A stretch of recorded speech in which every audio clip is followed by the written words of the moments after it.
Alhamdulillahirabbil alamin. Wassalatu wassalamu ala asrofil anbiya'i wal mursalin Muhammadin wa ala alihi wa ashabihi ajmain. Amma ba'du. Yang kami hormati Ustadz Ari Wibowo SHI SHMH. Yang kami hormati Ibu dan Bapak peserta kajian pada malam hari ini yang diselenggarakan oleh Joglomu yang berada di Sukoharjo. Dakwahmu. Joglo dakwahmu. Terlebih dahulu marilah kita memanjatkan puji syukur hadirat Allah Subhanahu wa taala atas limpahan rahmat taufik serta hidayahnya hingga pada kesempatan malam hari ini kita bisa mengikuti kegiatan kajian ya walaupun masih melalui online karena kondisi, tapi mudah-mudahan tidak mengurangi makna dan hikmahnya nanti. Selawat serta salam semoga dilimpahkan pada junjungan kita Nabi besar Muhammad Sallallahu Alaihi Wasallam. Oke, baik Ibu dan Bapak semuanya, untuk mengawali kajian pada malam hari ini, monggo bersama-sama kita buka dengan membaca lafaz basmalah. Monggo.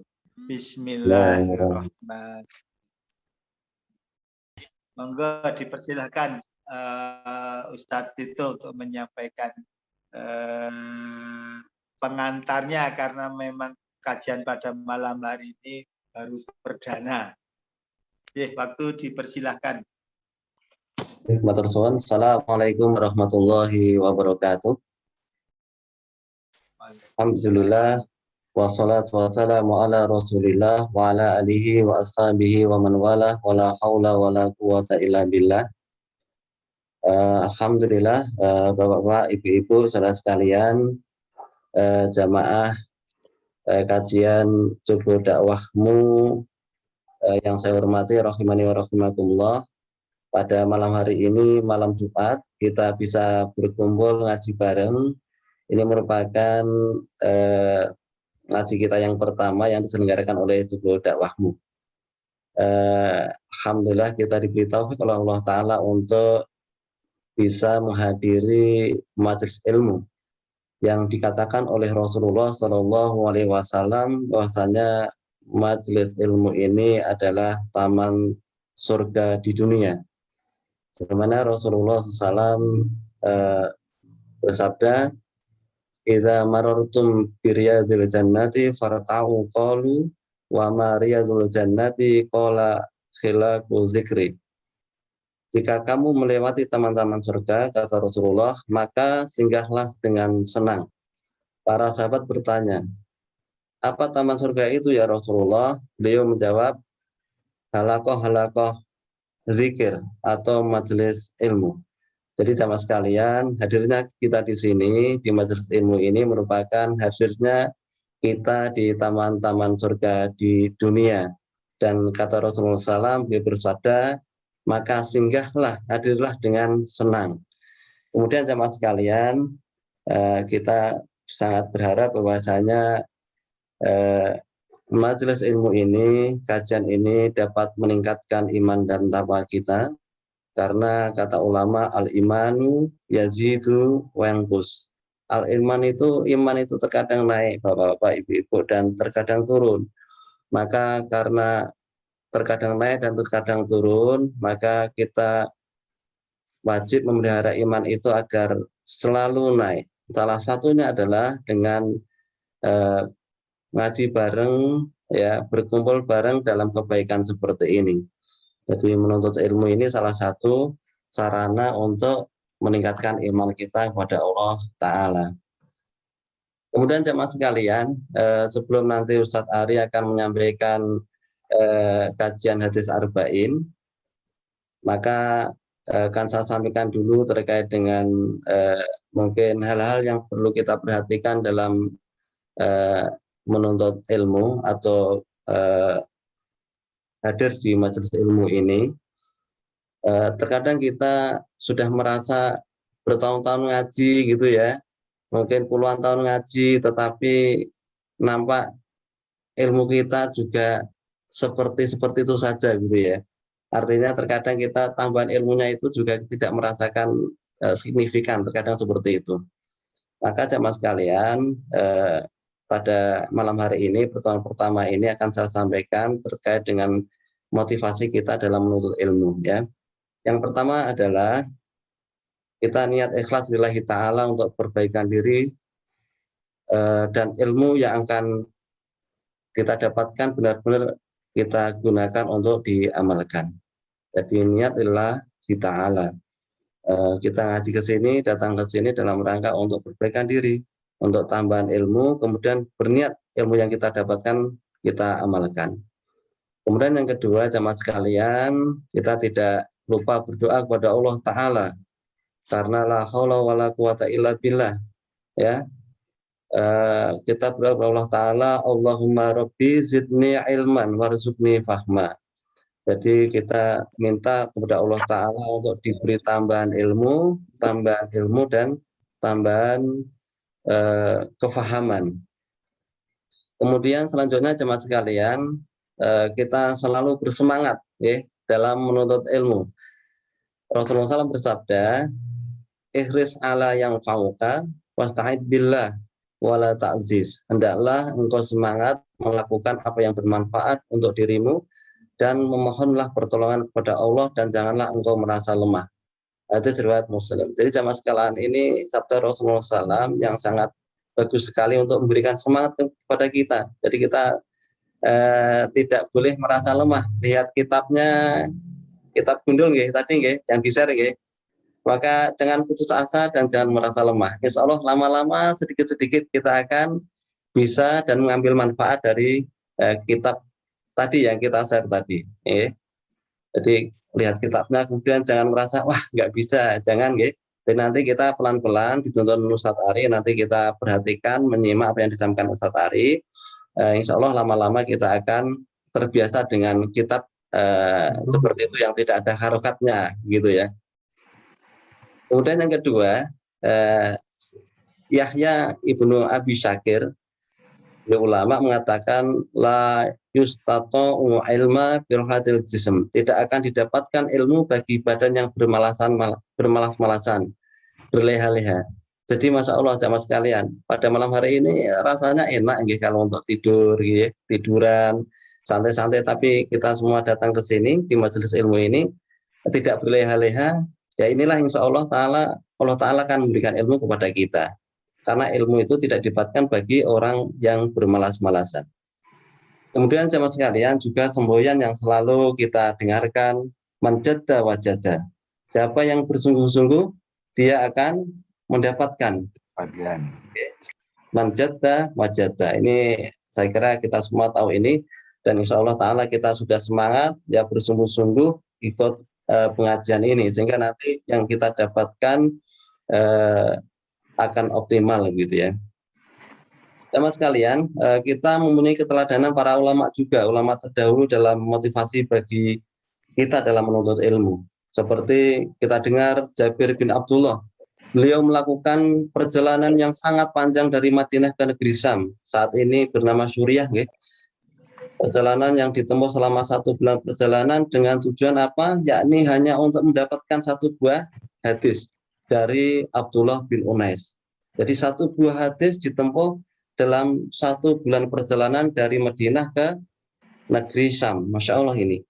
Juga Imam Ahmad ibnu Hanbal yang keluar rumah sebelum subuh dalam rangka untuk belajar ke guru beliau.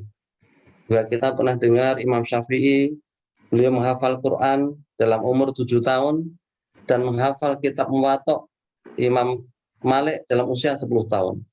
Tentu ini didorong oleh semangat yang tinggi sehingga mampu menghafal dalam usia yang masih sangat belia.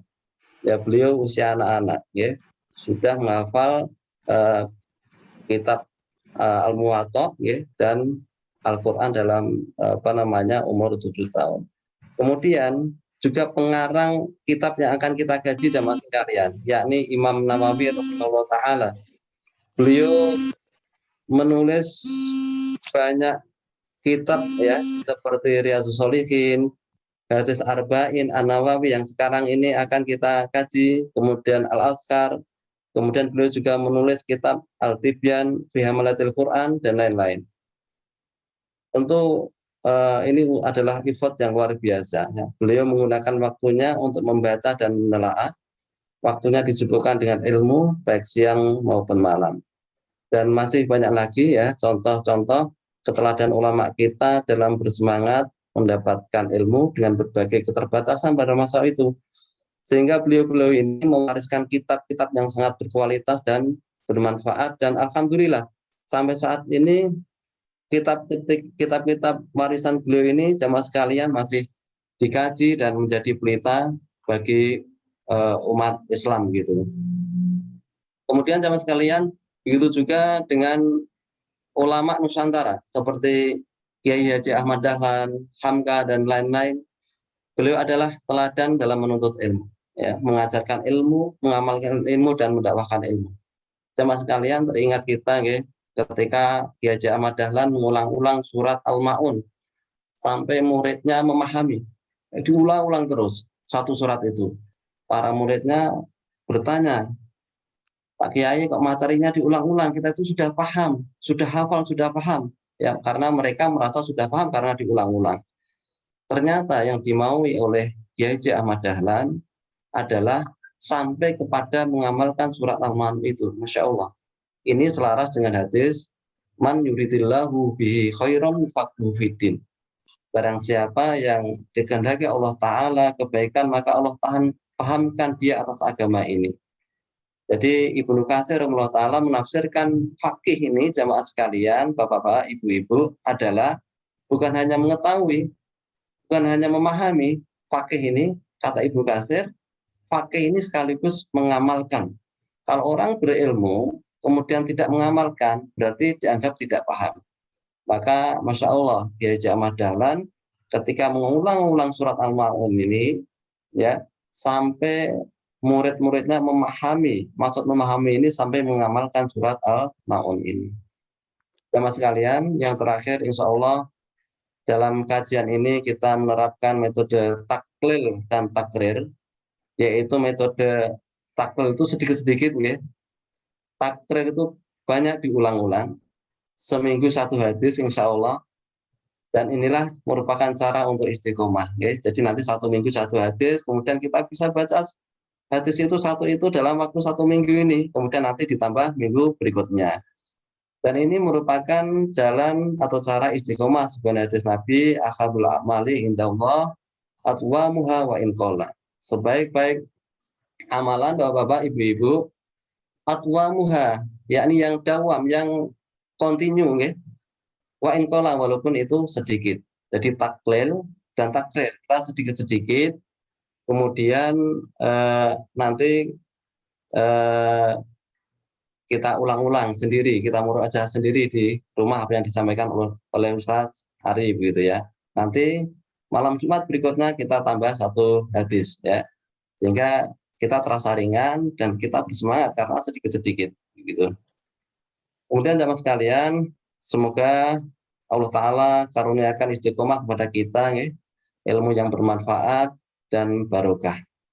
Kalau sekarang kita dikumpulkan oleh Allah Ta'ala di taman surga, majelis ilmu judul dakwahmu ini, semoga Allah Ta'ala nanti kumpulkan kita di taman surganya Allah Ta'ala kelak di akhirat.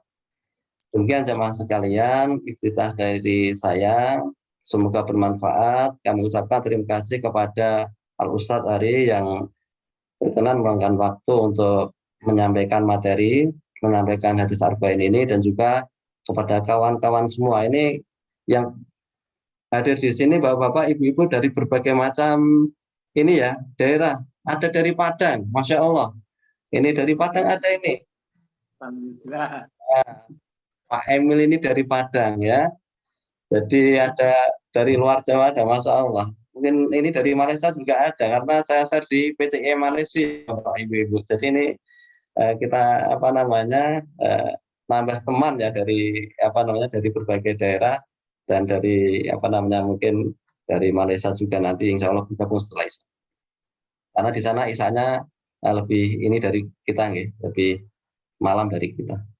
Demikian jemaah sekalian, terima kasih atas perhatiannya. Mohon maaf kalau ada kurang. Wassallallahu ala nabiyina Muhammad wa ala alihi wa ashabihi ajma'in. Wa akhiru da'wana alhamdulillahirabbil alamin. Assalamualaikum warahmatullahi wabarakatuh.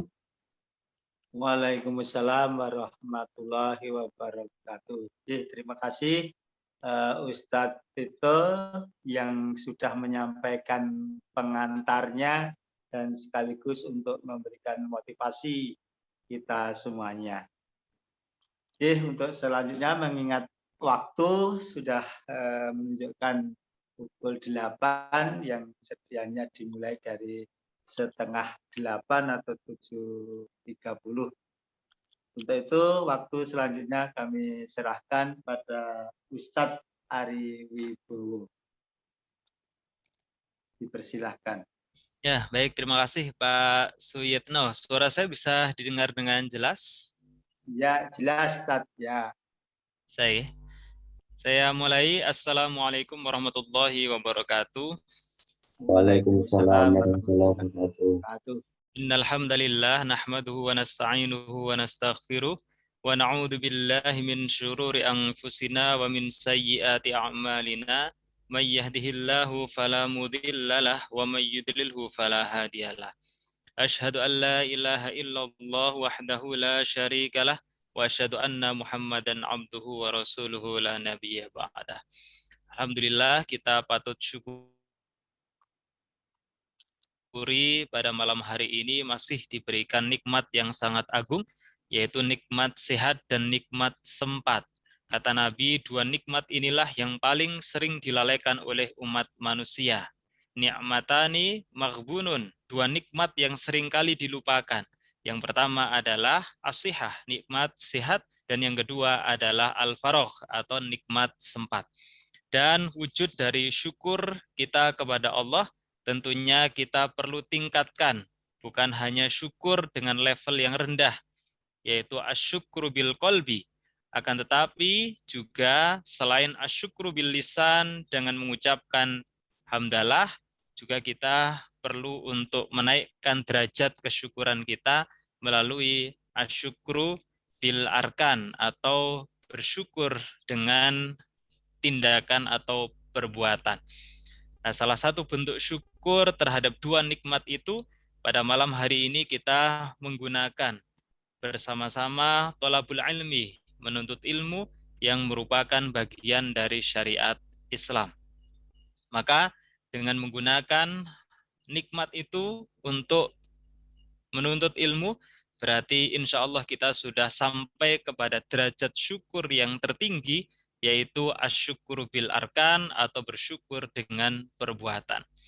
Bapak Ibu sekalian yang berbahagia, kemudian sebelum saya mulai kajian, terlebih dahulu saya perlu menyampaikan agar ilmu ini benar-benar bisa diperoleh, bukan hanya jasad dari ilmunya, akan tetapi juga ruh dari ilmunya. Karena pada dasarnya ilmu itu seperti tubuh manusia. Ada jasadnya, ada ruhnya.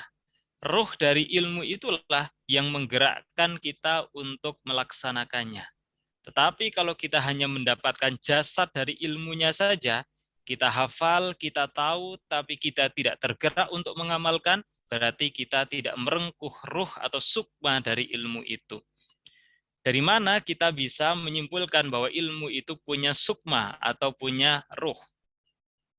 Imam Syafi'i pernah mengungkapkan di dalam perkataannya bahwa ia mengatakan syakautu ila waqi'in su'ahifdi.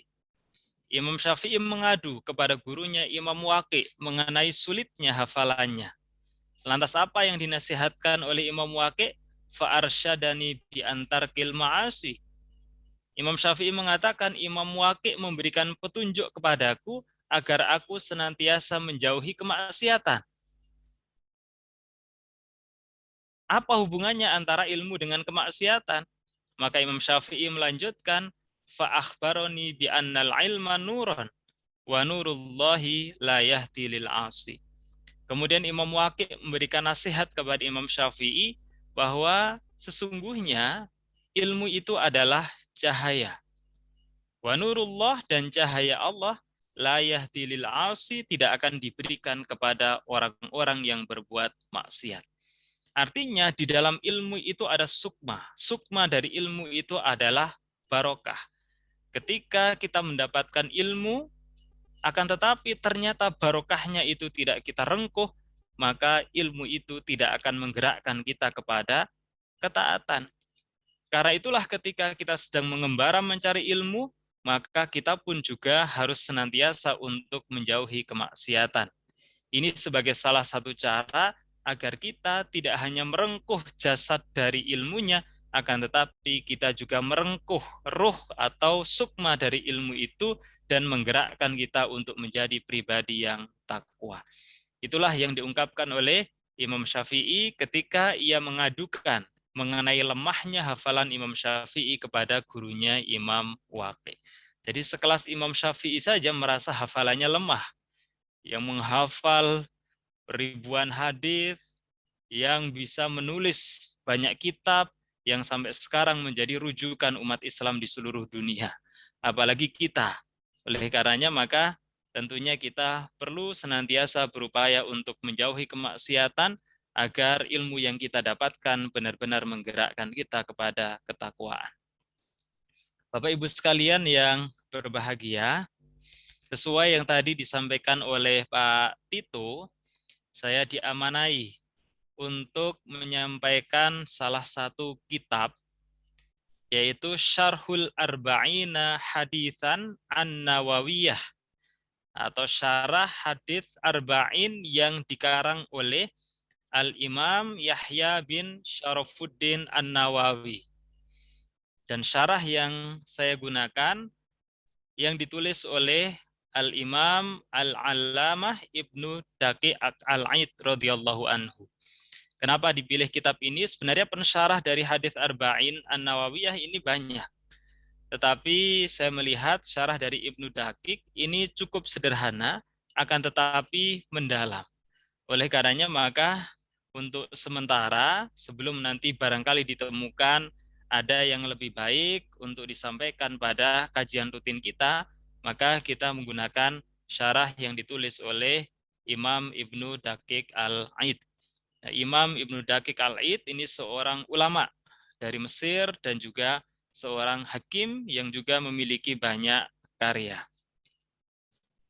Ya, hadis Arba'in An-Nawawiyah ini sekalipun namanya Al-Arba'in, Al-Arba'in itu 40.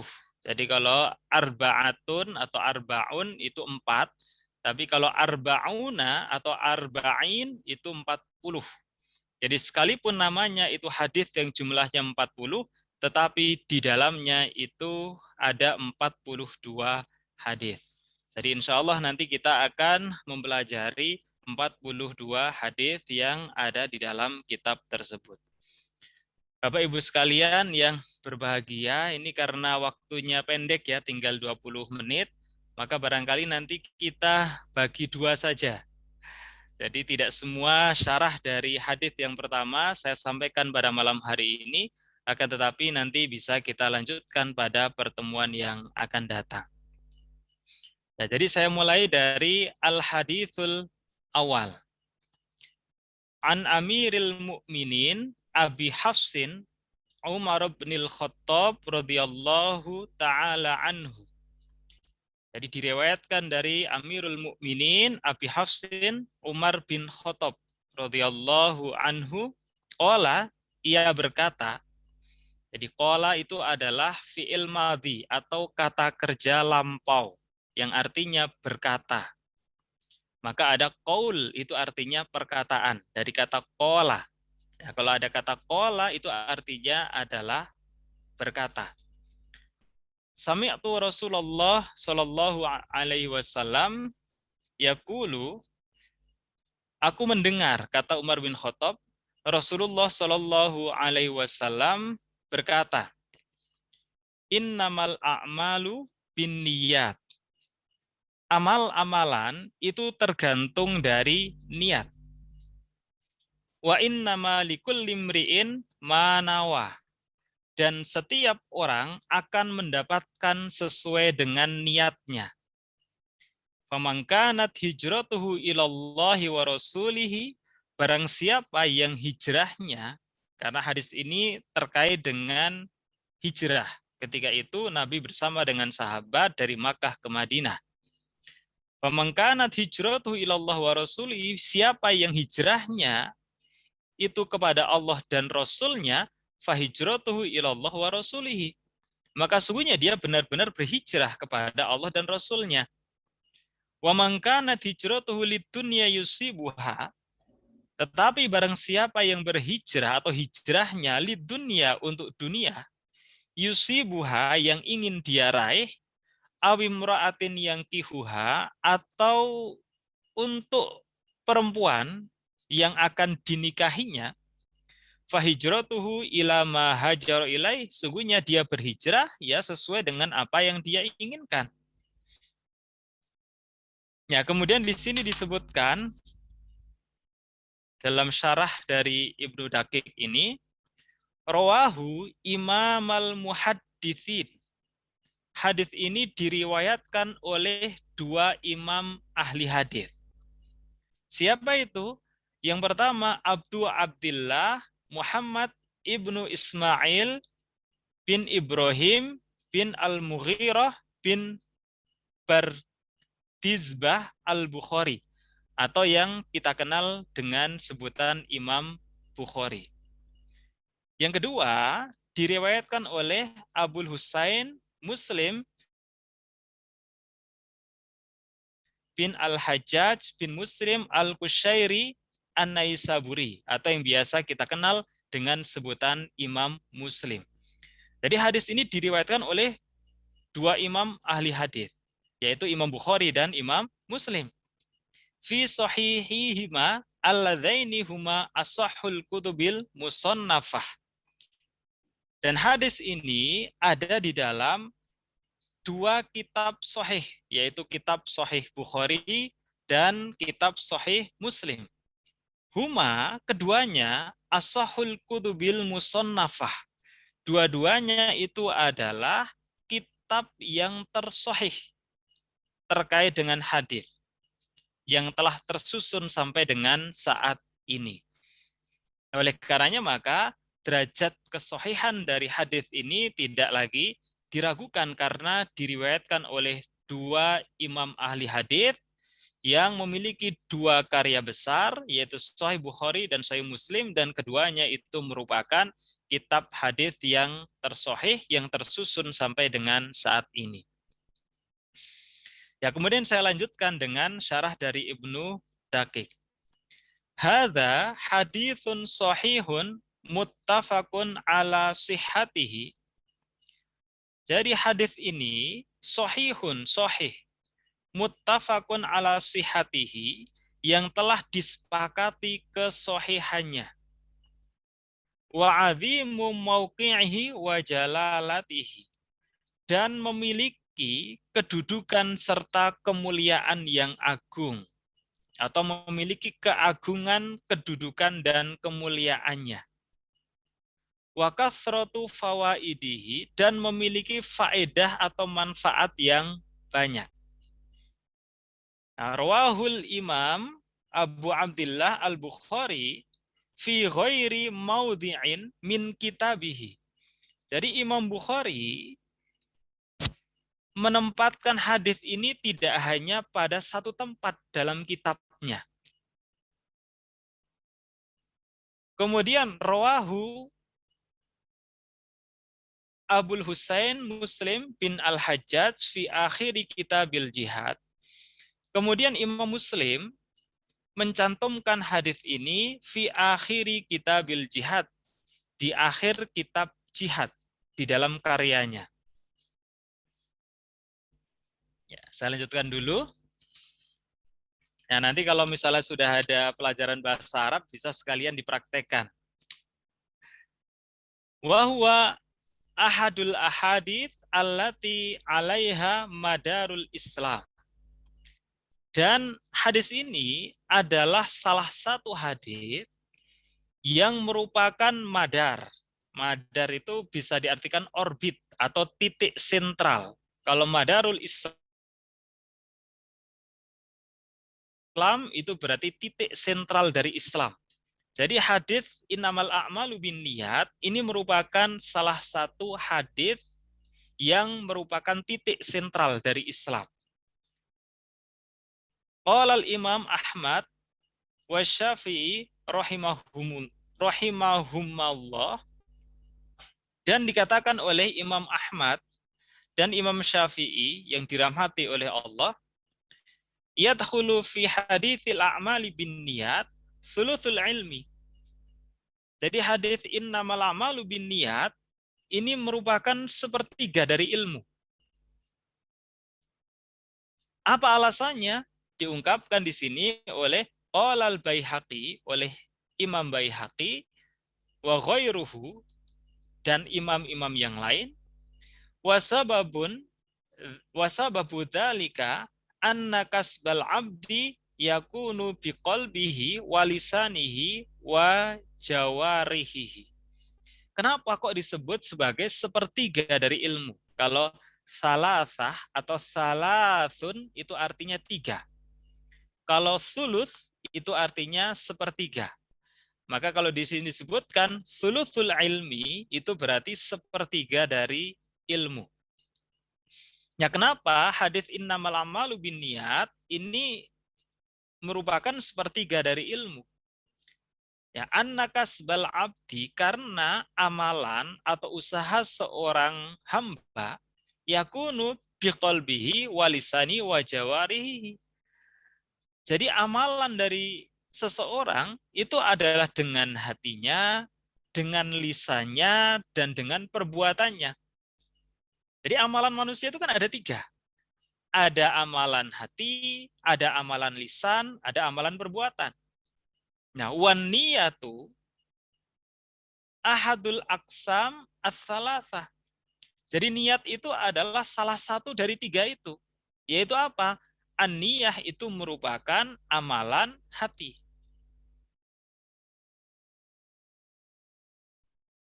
Ya. Kemudian waruwiya anis Syafi'i radhiyallahu taala anhu, dan diriwayatkan dari Imam Syafi'i radhiyallahu taala anhu, annahu qala, ia berkata, yadkhulu hadzal hadits fi sab'ina baban minal fiqhi. Jadi Imam Syafi'i mengatakan bahwa hadis ini masuk dalam sab'ina, 70 bab minal fiqhi, dari pembahasan soal fikih. Wa qala jama'atum minal ulama, dan dikatakan oleh sekelompok ulama, hadzal hadis thuluthul Islam. Hadis ini adalah sepertiga dari Islam. Jadi Bapak Ibu sekalian yang berbahagia, poin pertama yang bisa kita ambil dari syarah Ibnu Dakik ini, bahwa hadis innamal a'malu binniyat ini merupakan hadis yang sangat agung, di mana dikatakan merupakan sepertiga dari ilmu, ada pula yang mengatakan sepertiga dari Islam. Apa alasannya? Karena amalan manusia itu terdiri dari 3. Yang pertama adalah amalan hati, yang kedua amalan lisan, dan yang ketiga amalan perbuatan. Dan niat itu merupakan amalan hati, maka merupakan satu dari 3 amalan manusia. Ini poin yang pertama yang kita dapatkan dari syarah tersebut. Ya, kemudian Ibnu Dakik melanjutkan, fastahabbal ulama, para ulama mensunnahkan, antustaftahal musannafat bihadal hadits. Jadi para ulama mensunahkan untuk membuka karya-karya bihadzal hadis dengan hadis ini.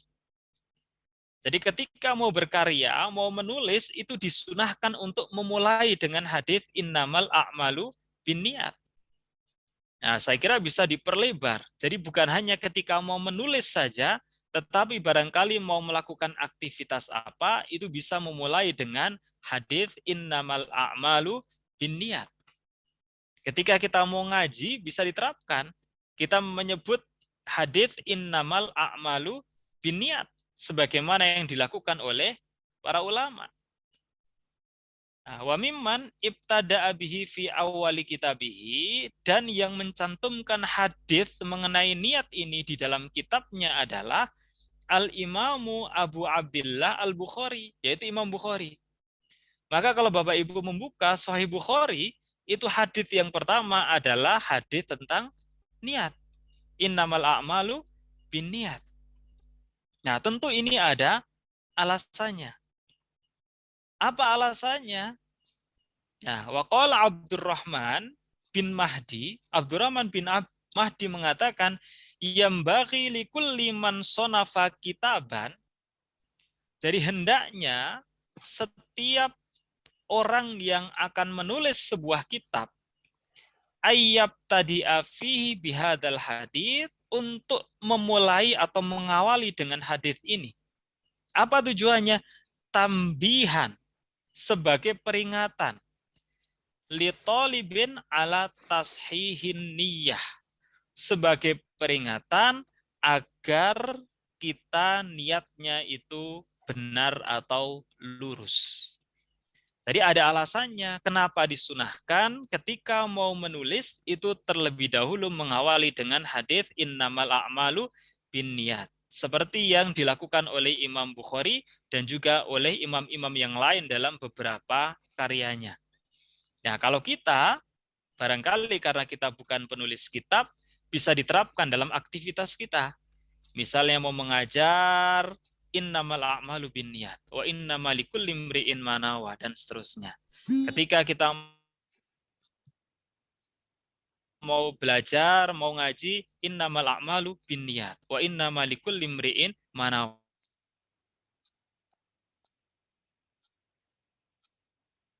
Untuk apa? Agar segala amal, ini nasihat para ulama. Dan kalau para ulama yang memberikan nasihat, itu sulit kita untuk tidak mempercayai. Kenapa? Karena ketika ulama itu memberikan nasihat, ulama itu juga telah mempraktekannya. Dan terbukti ternyata berbuah pada karya-karya yang fenomenal, yang sampai sekarang karya-karyanya itu menjadi rujukan bagi umat Islam untuk mempelajari dan mempraktekkan ilmu agama.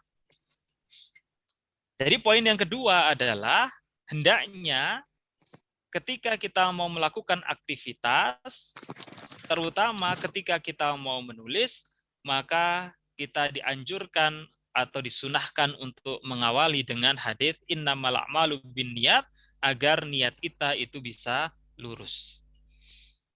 Ya, saya lanjutkan. Ya, di paragraf ini, wa hadza haditsun masyhurun binisbati ila akhiri. Ini terkait dengan kualitas hadisnya. Jadi hadis ini adalah hadis masyhur kalau dinisbatkan kepada perawi akhirnya. Apa itu hadis masyhur? Hadis masyhur itu adalah hadis yang perawinya lebih dari satu, akan tetapi belum sampai pada derajat mutawatir. Kemudian gharibun binisbati ila awalihi. Tapi hadis ini bisa juga merupakan hadis gharib atau hadis yang diriwayatkan oleh satu orang dalam setiap tingkatan. Kalau dilihat ila awalihi, kalau dilihat dari awal-awal perawinya. Nah, bagaimana penjelasannya? Li'annahu lam yarwihi alan Nabi sallallahu alaihi wasallam ila Umar bin Khattab radhiyallahu an. Karena hadis ini tidak ada yang meriwayatkan dari Nabi kecuali hanya satu, yaitu Umar bin Khattab. Tidak ada yang lain yang meriwayatkan dari Nabi kecuali Umar bin Khattab. Jadi di satu tingkat itu hanya Umar bin Khattab. Walam yarwihi an Umar illa Alqamah bin Abi Waqqas. Dan tidak ada yang meriwayatkan dari Umar bin Khattab kecuali Alqamah bin Abi Waqqas. Jadi pada tingkatan atau tobakoh berikutnya yang meriwayatkan dari Umar itu hanya satu, yaitu Alqamah bin Abi Waqqas. Walam yarwihi an Alqamah illa Muhammad bin Ibrahim At-Taimi. Dan tidak ada yang meriwayatkan dari Alqamah bin Abi Waqqas kecuali Muhammad bin Ibrahim At-Taimi. Hanya satu. Walam yarwihi an Muhammad bin Ibrahim illa Yahya bin Sa'id al-Ansari. Dan tidak ada yang meriwayatkan dari Muhammad bin Ibrahim kecuali Yahya bin Sa'id al-Ansari. Tsummashtahara ba'da dzalika, barulah setelah Yahya bin Sa'id al-Ansari, tsummashtahara. Masyhur itu artinya terkenal. Barulah hadis ini terkenal. Farawahu anhu aktsaru min mi'atai idsan aktsaruhum a'immah. Nah, bahkan setelah itu hadis ini diriwayatkan oleh lebih dari 200 orang dan kebanyakan dari mereka adalah. Nah, tadi saya sampaikan ketika dilihat dari perawi awal, tiap tobakoh tadi kan satu. Dari Nabi Muhammad, diriwayatkan oleh Umar, dan seterusnya hanya satu. Itu berarti apa? Gharib. Yang meriwayatkan setiap tobakoh itu hanya satu. Hadis ahad. Tetapi kalau dilihat dari perawi akhirnya, kemudian yang meriwayatkan itu setelah Yahya bin Sa'id al-Ansari, lebih dari 200 orang. Dan kebanyakan itu para imam. Ya, kalau dilihat dari yang terakhir, setelah hadis ini terkenal, maka itu disebut sebagai sampai derajat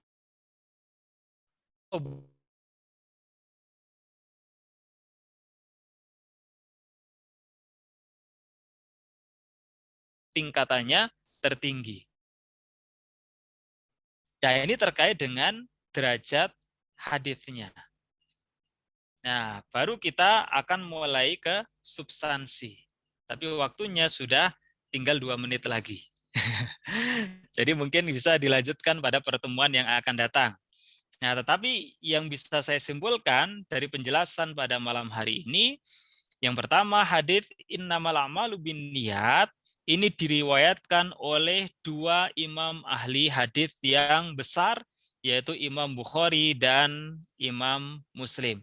Bahkan Imam Bukhari itu menempatkan hadis ini pada beberapa tempat di kitabnya. Sementara Imam Muslim itu menempatkan pada akhir kitab jihad. Kemudian yang kedua, hadis ini adalah agung. Nah, keagungannya itu hadis ini merupakan thuluthul ilmi, sepertiga dari ilmu. Ada juga yang mengatakan thuluthul Islam, sepertiga dari Islam. Kenapa? Karena amalan manusia itu terbagi 3, yaitu amalan hati, amalan lisan, dan amalan perbuatan. Ya, niat ini merupakan amalan hati. Nah, ini secara implisit juga menyiratkan makna bahwa niat itu letaknya ada di dalam hati. Nah, maka memang tidak ada hadis yang menyatakan kalau niat itu harus dilafalkan. Kenapa ya? Karena niat itu adalah amalan hati, bukan amalan perbuatan. Nah, maka kita di Muhammadiyah itu niat tidak perlu dilafalkan. Kenapa? Karena jelas bahwa niat itu adalah amalan qalbi. Niat itu adalah amalan hati. Nah, dan ini merupakan salah satu dari 3 amalan manusia, yaitu amalan hati, sehingga disebut sebagai thuluthul ilmi atau thuluthul Islam. Kemudian pelajaran yang ketiga, para ulama itu menganjurkan atau menyunahkan kita ketika mau memulai aktivitas itu terlebih dahulu. Kalau menulis, yang menuliskan hadits innamal a'malu binniyat. Kalau tidak menulis, ya mengucapkan hadits innamal a'malu binniyat. Untuk apa?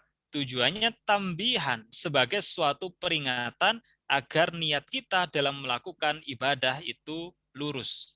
Ini luar biasa yang dilakukan oleh para ulama. Jadi sangat mengedepankan niat yang tulus, yang lurus, sehingga karya-karyanya itu benar-benar bisa memberikan dampak yang besar. bukan hanya menambah ketaatan bagi beliau-beliau, akan tetapi juga menambah ketaatan karena dalam karyanya itu ternyata terkandung ruh. Dan salah satunya, kenapa terkandung ruh? Karena ketika memulai menulis, itu mereka sudah meluruskan niat.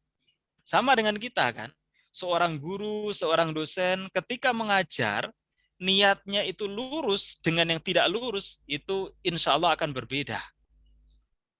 Nyampainya atau transfernya kepada muridnya itu akan berbeda. Yo, kenapa para imam itu melahirkan murid-murid yang sangat besar? Ya karena apa? Karena memang para imam-imam besar itu ketika ingin mengajarkan ilmu kepada murid-muridnya, mereka senantiasa meluruskan niatnya, yaitu ikhlas lillahi ta'ala. Ya, kemudian yang keempat, yang bisa kita petik pelajaran dari hadis ini sahih. Kesahihannya tidak diragukan.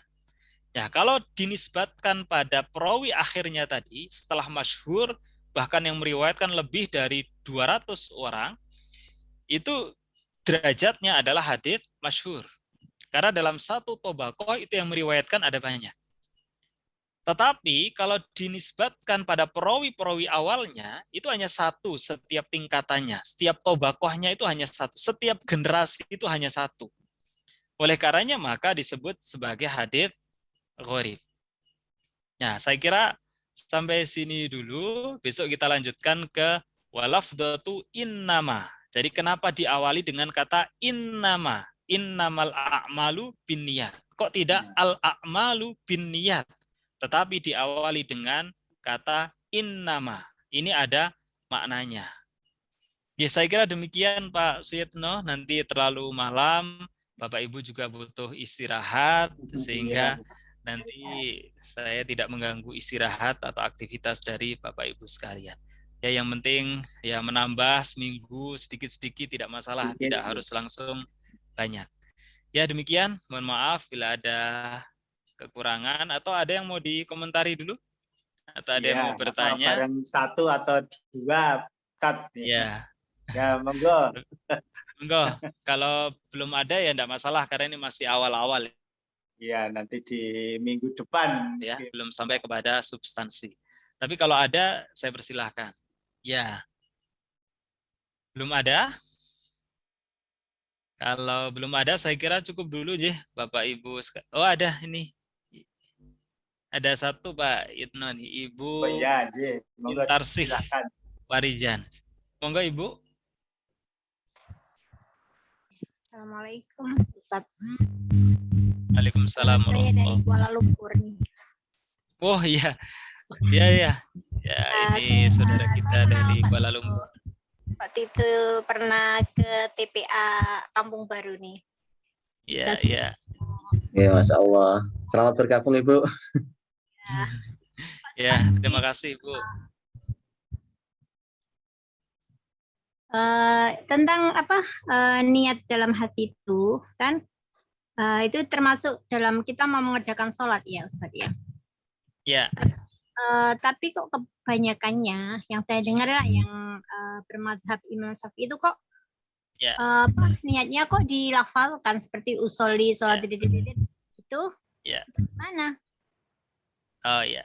Ya, terima kasih atas pertanyaannya. Cukup atau masih mau ditambahkan lagi? Cukup dulu Ustaz. Terima kasih ya. Assalamualaikum. Ya, betul. Waalaikumsalam. Ya, di dalam beberapa referensi yang dianut memang saudara-saudara kita yang melafalkan niat itu berpandangan sesuai dengan referensi yang dibaca bahwa hukum berniat itu adalah wajib, termasuk ketika mau sholat. Bahwa berniat itu adalah wajib, karena niat itu merupakan bagian dari rukun yang tidak bisa ditinggalkan. Nah, kenapa melafalkan? Kedudukan melafalkan itu bukan wajib. Karena yang namanya niat itu merupakan amalan hati. Ya, tetapi melafalkan itu fungsinya bagi mereka adalah untuk memantapkan. Jadi hanya untuk memantapkan saja. Ya, sementara yang pokok, yang wajib itu ada dalam hati. Ya, yang keluar dari mulut ini hanya untuk memantapkan saja. Karena prinsipnya yang namanya niat itu adalah amalan hati. Ya, kenapa ada saudara-saudara kita yang tidak melafalkan? Kalau itu untuk memantapkan. Karena tidak semua orang dengan melafalkan itu akan lebih mantap. Tetapi sebagian ketika melafalkan itu justru malah menjadi ragu. Nah, sebagai contoh, sudah niat ya, sholat ya. Nah, sudah hatinya sudah benar, niat sholat maghrib lillahi ta'ala. Tapi ketika melafalkan menjadi usolli fardal maghribi thalatha rakaat. Tadi thalatha atau arba'a? Menjadi ragu-ragu. Kenapa? Karena takut mengucapkannya itu salah. Nah, misalnya itu kan, mau sholat, kalau yang berniat kan misalnya mau sholat maghrib, usolli fardal maghribi thalatha raka'atim mustaqbilal qiblati ada ma'muman lillahi ta'ala. Kalau bermakmum. Kalau tidak ada al-lillahi ta'ala. Langsung lillahi ta'ala. Kalau menjadi imam ada imamal lillahi ta'ala. Menjadi imam. Nah, bisa jadi ketika melafalkan itu malah selincuh. Padahal dia makmum. Usolli fardal maghribi thalatha rakaat mustaqbilal qiblati ada imamal lillahi ta'ala. Tadi lafadznya imam atau makmumal ya? Wah, malah jadi ragu. Nggak jadi-jadi sholatnya. Tapi kalau tidak dilafalkan, hati sudah mantap, sholat jadi makmum, Allahu Akbar, selesai. Nah, jadi memang ada yang menganggap melafalkan itu hanya untuk memantapkan niatnya saja, tetapi sebagian itu justru kalau melafalkan itu menjadi ragu dan mengganggu. Nah, oleh karenanya maka itu merupakan pilihan. Nah, kalau Muhammadiyah itu ada pada pilihan yang kedua. Kenapa? Karena tidak ada dalilnya bahwa niat itu haruslah dilafalkan. Ya, demikian. Kalau masih ada lagi yang mau ditanggapi, boleh? Boleh ya? Yang kedua ini. Ari. Boleh? Boleh ya? Monggo Pak Yitno, siapa dulu nih? Bu Min aja, lanjut aja Bu Min dulu. Oh iya, oke. Monggo, komentar sih. Lanjut dulu. Gini ya, kalau kita orang Muhammadiyah kan nggak pakai usolli kan? Ya. Kalau kita sebagai warga Muhammadiyah jarang lah. Tetapi sekarang ini saya kan hidupnya di KL, di Malaysia, di Malaysia itu kan ada yang Muhammadiyahnya itu baru-baru ikutan gitu. Nah, pernah saya tanya kepada Ustadz yang dia guna usolli itu kan, Ustadz kan orang Muhammadiyah, kenapa pakai usolli? Ya nggak apa-apa, kita kan ikut madhab Syafi'i, tapi kan Muhammadiyah nggak ini, saya bilang gitu. Ya nggak apa-apa sih, nggak masalah gitu. Jadi saya sebagai orang awam kan bingung. Itu saya Muhammadiyah dari kecil memang nggak pernah usolli kan. Kita hanya niat dalam hati. Tapi sekarang ini di Muhammadiyah Kuala Lumpur itu kita bercampur-campur dengan orang yang gitu-gitu. Jadi gimana ini Ustaz?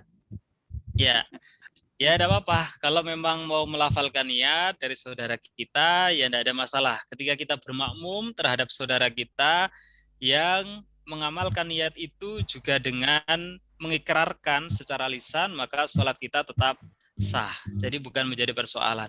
Jadi intinya yang namanya niat itu yang wajib adalah dalam hati, karena niat itu adalah amalan hati. Dan juga tidak ada dalil bahwa niat itu harus diikrarkan. Hanya saja bagi saudara kita yang bermadhab Syafi'iyah, memang ada beberapa referensi kitab-kitab dari ulama madhab Syafi'iyah bahwa melafalkan niat itu fungsinya hanya untuk memantapkan, jadi bukan sebagai rukun, bukan sebagai sebuah kewajiban. Gitu. Jadi ya tidak masalah kalau memang masih ada saudara kita yang melafalkan niat. Tapi yang penting ya dalam hati.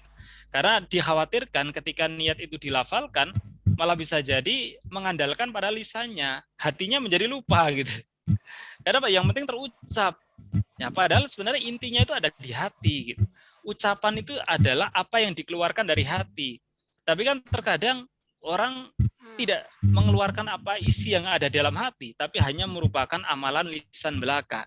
Sehingga niat yang ada dalam hati itu malah menjadi tidak ada gitu. Nah, itu kekhawatiran kenapa tidak perlu melafalkan niat kalau di Muhammadiyah. Gitu. Ya, monggo ada lagi yang lain. Mas Ari. Ya, mudah-mudahan Umi mantap sekarang. Ustadz Ari. Pak Yetno. Monggo, sinten. Oh, nggih. Monggo, Pak. Arif Mahfud, Pak. Oh, nggih. Oh, monggo, Pak Arif. Oh, Mas Nggih. Arif ini dari PDM. Oh, maaf. Bukan PDM ya. Sedikit ini bertanya Ustadz. Terima kasih bisa bergabung di forum kajian malam hari ini, sangat menarik sekali. Terkait dengan asbabul nuzulnya hadis tadi itu kan ketika Rasulullah hijrah itu kan ada salah satu pria yang kebetulan ada niatan lain karena ada salah satu wanita yang diincarnya kan begitu kan Ustadz Ari. Nah itu yang menjadi munculnya hadis itu. Ada tidak misalnya karena kan kalau kita melihat isinya sendiri innamal a'malu binniyat sangat pokok ya, fundamental kali kan begitu. Iya, betul. Nah, ada tidak begitu riwayat yang lain misalnya bukan dari asbabul nuzul yang itu mungkin barangkali karena ini kan sangat fundamental sekali kan isi hadis itu. Betul. Tidak sekedar barangkali ada seorang laki-laki yang naksir seorang wanita ketika itu. Ini ada enggak pelengkap atau apa barangkali begitu Ustaz? Atur nuwun. Oh iya. Oke, terima kasih Pak Arif. Jadi memang asbabul wurud dari hadits ini terkait dengan hijrah. Ini yang sebenarnya ada di bagian terakhir dari syarah Ibnu Daqiq. Ya, ini misalnya wa qauluhu faman kanat hijratuhu ilallah wa rasuli fa hijratuhu ilallah wa rasul dan seterusnya. Nah, di akhir ini disebutkan li'annahum naqalu, ya, mereka berkata atau menukilkan anna rojulan, ada seorang laki-laki hajaro berhijrah min Makkata ilal Madinah, dari Makkah ke Madinah untuk apa? Liyatazawwaja imra'atan, untuk menikahi seorang perempuan. Ya, yuqalu laha, perempuan itu dikenal dengan sebutan Ummu Qais. Nah, kemudian disebutkan dan seterusnya. Nah, ini memang benar asbabul wurud dari hadits ini terkait dengan hijrah, di mana ada seorang laki-laki yang tujuan hijrahnya itu untuk menikahi seorang perempuan yang bernama Ummu Qais. Maka dia itu dijuluki muhajiru Ummi Qais. Nah, ini yang terakhir nih, yang tanda petik ini, laki-laki itu dijuluki muhajiru Ummi Qais. Nah, tetapi Bapak Ibu sekalian, Ibnu Daqiq itu mensyarah bahwa hadits innamal a'malu binniyat itu tidak hanya khusus pada konteks hijrah saja, tapi ini pada konteks yang bersifat umum. Nah, kenapa demikian? Karena ini lafal innamal a'malu binniyat dan seterusnya, ini kita mengambilnya berdasarkan kaidah al-ibratu bi umumil lafzi la bi khususis sababi. Kita mengambil ibroh dari hadits ini bi umumil lafzi, kepada keumuman lafalnya. La bi khususis sababi, bukan pada kekhususan sebabnya. Karena memang ada beberapa ayat Al-Qur'an juga hadis Nabi yang cara memahaminya itu bisa menggunakan kaidah tadi, tapi sebaliknya bisa juga menggunakan kaidah al-ibratu bi khususis sababi la bi umumil lafzi. Hikmah dari atau ibroh dari ayat Al-Quran atau hadis itu bisa diambil dari kekhususan asbabun nuzul atau asbabul wurudnya, bukan pada keumuman lafalnya. Nah, untuk innamal a'malu binniyat, ini yang kita gunakan adalah kaidah al-ibratu bi umumil lafzi. Kita mengambil ibroh itu dari umumnya lafaz. Makanya Ibnu Daqiq itu mensyarahnya tidak hanya terkait dengan hijrah, akan tetapi terkait dengan amalan pada umumnya. Nah, ini yang besok akan saya sampaikan sebenarnya. Ya, kalau terkait dengan hadis yang lain saya belum mendapatkan. Nah, besok kalau saya dapat saya sampaikan. Tetapi sebenarnya tanpa hadis dengan matan yang lain pun ini hadisnya sudah bisa dijadikan sebagai landasan untuk semua amalan. Nah, ini yang ini panah saya kelihatan nggak ya? Kelihatan, ya kelihatan. Kelihatan ya. Nah, ini Natal. wal muradu bil a'mal, dan makna dari a'mal ini adalah al-a'malus syar'iyyah. Amalan-amalan yang syar'i atau yang sesuai dengan syariat. Jadi tidak membatasi pada konteks hijrah. Nah, ini yang sebenarnya besok akan saya sampaikan. Ya, sementara mengkaten yang bisa saya jawab. Oke. Ya, Terima kasih kalau, Pak Ustaz. ya, maaf kalau belum bisa menjawab Nyambung. apakah ada atau tidak hadis dengan matan yang lain yang di luar konteks hijrah. Izin bertanya boleh? Oke, Assalamualaikum. Waalaikumsalam warahmatullahi wabarakatuh. Ini Iya. sinten nggih yang Ya. mana ya? Ini saya. Bentar. Saya perkenalkan, nama saya Maman Ustadz. Nggih. Pak Iya. Maman ya. Tadi sudah raise hand, tapi mungkin nggak kelihatan raise hand, makanya saya lower hand lagi. Oh, iya. Terima kasih sekali ini pengajian ini dapat berjalan dengan lancar. Saya ucapkan jazakumullah khairan katsiran untuk panitia yang telah bersusah payah mengadakan pengajian ini. Apresiasi sekali. Kemudian ini ada satu pertanyaan yang mungkin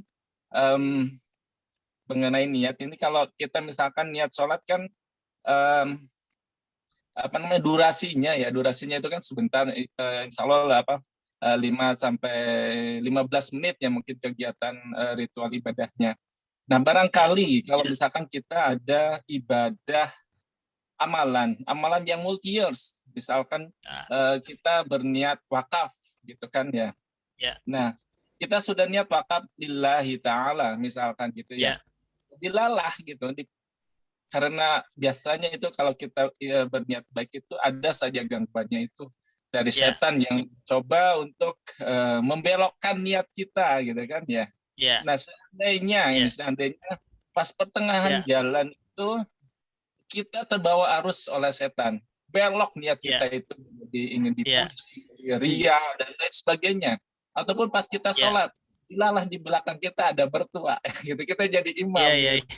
Suaranya tuh dibagusin, nah niatnya tuh jadi berubah gitu. Nah, itu bagaimana hukumnya? Apakah kita perlu memperbarui niat ataukah ya sudah kita lanjut saja? Tapi kan hati itu tipis sekali, Tan.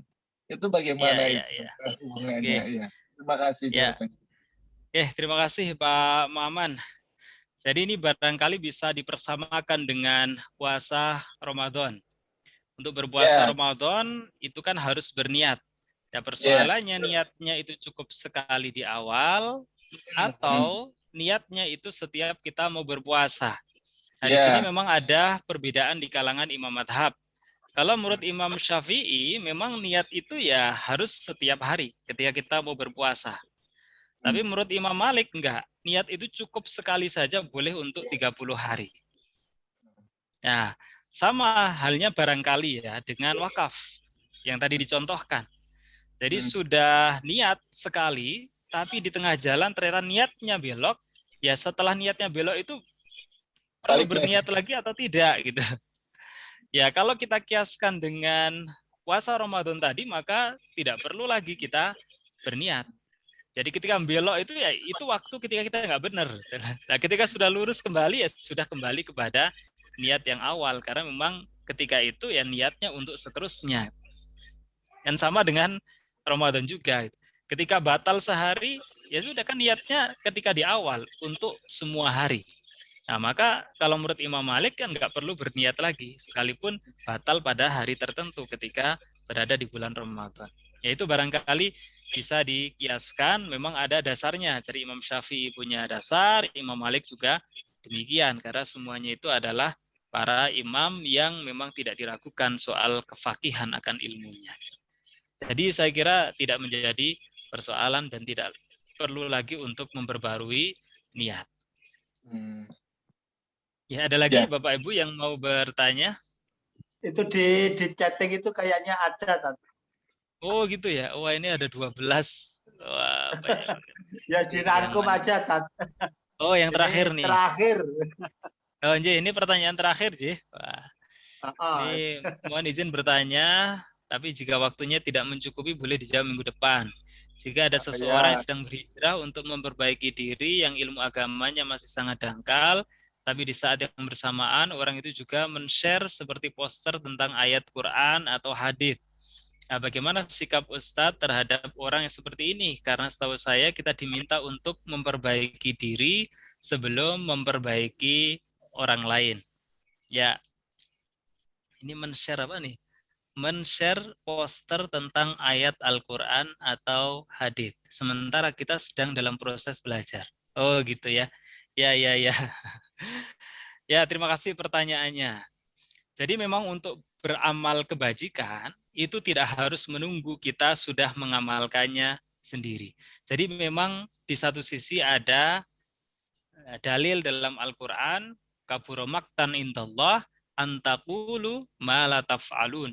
Sungguh besar adab Allah bagi orang yang mengatakan akan tetapi dia tidak melaksanakan.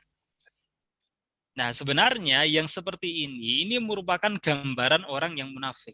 Yang sejak awal tuh niatnya nggak baik. Tetapi ada hadis yang mengatakan bahwa untuk menyampaikan kebenaran itu tidak harus menunggu kita sudah baik. Jadi balighu anni walau ayah. Jadi katakanlah meskipun itu satu ayat, itu adalah lafaz yang umum. Ya, sepanjang niatnya itu baik, sekalipun kita itu belum bisa mengamalkan, itu tidak menjadi persoalan. Justru itu menjadi pelecut semangat kita untuk bersama-sama mengamalkan ayat itu. Jadi ketika sedang proses mengembara menuntut ilmu, kemudian sambil nge-share ayat-ayat Al-Quran, hadits-hadits yang itu belum dia amalkan sendiri, maka sepanjang niatnya itu lurus, maka itu merupakan bagian dari dakwah Islamiyah. Karena dalil kabura maqtan indallah antakulu ma la taf'alun itu diperuntukkan bagi orang-orang yang sejak awal punya niat yang buruk. Niatnya nggak lurus. Jadi dia hanya ngomong saja, tapi dia sebenarnya nggak melaksanakan. Nah, ciri-ciri orang munafik kan, hanya ngomong saja, tapi dia nggak melaksanakan. Jadi bukan untuk orang yang memang punya niat yang baik. Jadi saya kira tidak menjadi persoalan, kita tetap sharing ilmu sekalipun kita sendiri barangkali belum sempurna menjalankan apa yang kita sampaikan. Seperti saya begini, belum tentu saya amalannya seindah apa yang saya sampaikan. Sama halnya dengan barangkali ustadz-ustadz yang di TV, belum tentu amal itu seindah dengan apa yang dikatakan. Nah kalau itu berdosa, wah banyak sekali ustadz-ustadz yang masuk neraka. Jadi sepanjang itu niatnya lurus, yaitu sebagai motivasi untuk bersama-sama menjalankan ketentuan syariat Islam. Jadi saya kira tergantung kepada niatnya, sepanjang itu niatnya lurus, maka tidak menjadi persoalan. Ya, saya kira cukup Pak Yitno untuk pertemuan pada malam hari ini. Ini sudah molor ya, sampai jam 9, kurang 5 menit. Jadi mudah-mudahan yang sedikit ini bisa memberikan manfaat. Kalau saya salah, itu semata-mata bukan disebabkan karena saya menyengaja atau saya ngawur. Kalau saya nggak tahu, maka saya akan jawab nggak tahu. Jadi nanti kalau memang apa yang saya katakan itu nggak benar, ya saya berdoa mudah-mudahan nanti ke depan ada orang lain yang meluruskan dari kesalahan yang saya sampaikan kepada Bapak Ibu sekalian. Saya kira demikian untuk pertemuan pada malam hari ini. Insya Allah ketemu lagi pada minggu depan atau Kamis malam dengan melanjutkan hadis tentang niat ini. Terima kasih. Assalamualaikum warahmatullahi wabarakatuh. Waalaikumsalam. Waalaikumsalam warahmatullahi wabarakatuh. Jazakumullah khairan Ustadz Ari Wibowo yang sudah menyampaikan kajian pada malam hari ini, dan juga pada Ibu dan Bapak semuanya yang telah mengikuti kajian pada malam hari ini. Mudah-mudahan bisa menambahkan ilmu amal kita, ibadah kita pada Allah Subhanahu wa Ta'ala. Dan monggo kajian pada malam hari ini kita akhiri bersama dengan membaca kafaratul majelis dan tahmid. Subhanakallahumma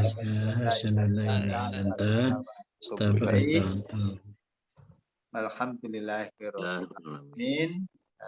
Banyak kata yang kurang berkenan kami yang menyampaikan acara pada malam hari ini, ya, tentunya kami mohon maaf yang sebesar-besarnya. Berkalam, assalamualaikum warahmatullahi wabarakatuh.